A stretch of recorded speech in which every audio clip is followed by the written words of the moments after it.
Hey there. All right, Bernard Montreal, Monks of the Way. This would be a Monk Monday, and topic is properties of suffering. So there's a little something from MN13.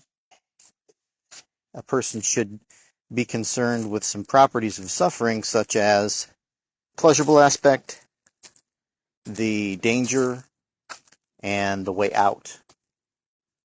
So three things that you'd want to be thinking about if you're thinking about some kind of particular suffering. And let's go ahead and try to give an example if we can. You hate your job. Okay. So what's the pleasurable aspect of it? Why are you caught up in it in the first place? Well, you'd like to have food to eat, right? You can see where there's a pleasurableness of it that you're drawn into this particular suffering. What's the danger of it?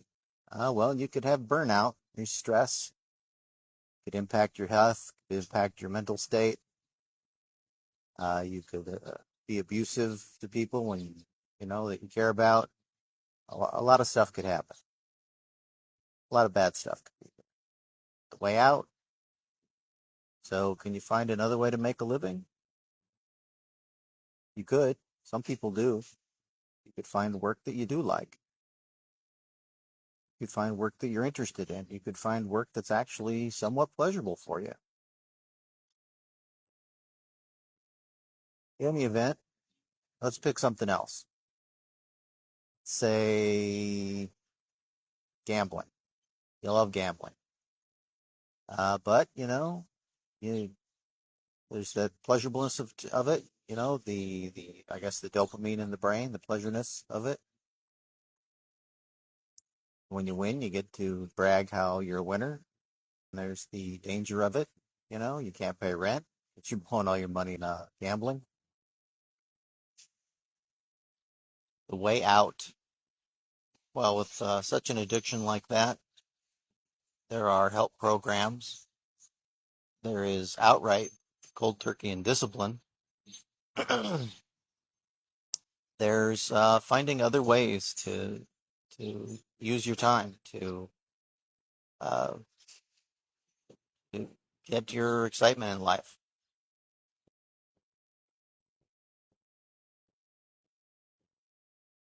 Let's see if we can go for three.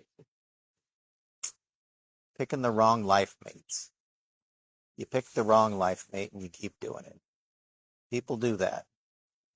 The extreme submissive as their life partner, and they're not happy with them because they are exactly what they want them to be. And that doesn't work out. So, what do they find pleasurable about it? Well, from what I've seen, they like being able to be the one in charge, and they like being put up on a pedestal to be the one that makes the decisions and is the important one. The danger? Well, they're not going to find a fulfilling relationship. Their partner basically needs them to live their life for them as well as live their own life. Imagine how exhausting that would be. The partner generally will feel bad about themselves because they realize what they're doing. It's not good for them. So damaging relationships again and not being fulfilled and causing your own suffering, suffering of others. The way out. Relationship counseling probably wouldn't cut it.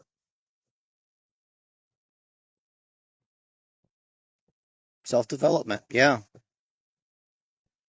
Yeah, in relationships there's a partnership if it's going to be healthy, not a dictatorship.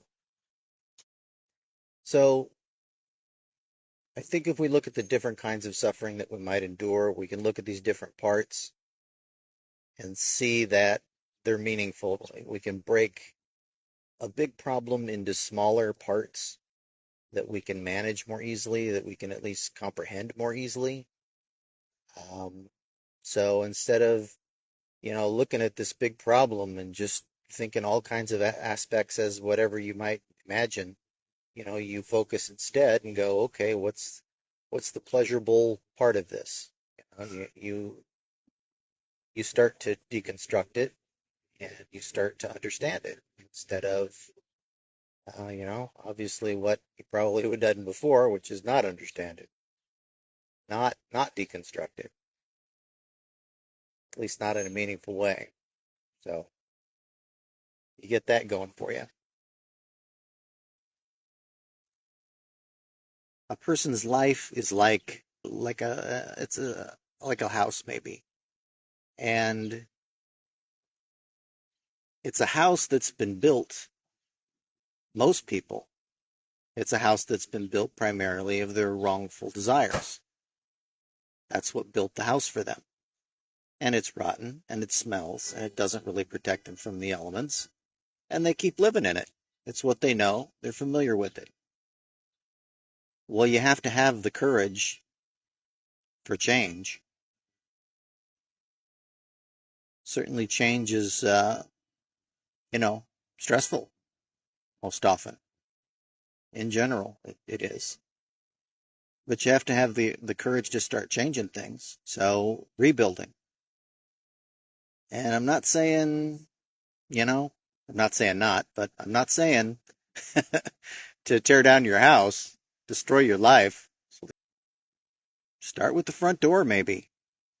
Maybe start with that floor that's unsafe. Maybe make some change. And, you know, let's look at it in a more Buddha type way here, a more analytical type way, and go, okay, well, if the wrongful desires built this shitty house, well, wholesome desires can rebuild this house into something that I can live in, that I can be happy in, that I can be proud of. And I'd say that's true. So I'd identify some wholesome desires and get after it. I think that makes some sense. Well, looks like we're not going to get more people to join, and looks like we don't really have much in addition to discuss with that.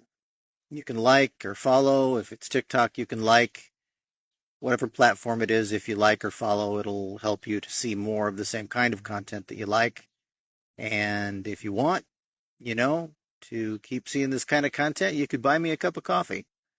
You could go to PayPal and donate to Monks of the Way, and you could use Zelle, Monks of the Way, or the phone number probably of the nonprofit, 402-681-9608. And a cup of coffee is not that much, but it could help me do the work that I need to do to help people out. And I do appreciate you, whether you donate, you don't donate, you do show up, you don't show up. I appreciate y'all. All right. Well, I want the teachings of Buddha to bless you. I want truth to remove delusion the way light removes darkness. And I absolutely want you to keep in mind it's a great day to be alive.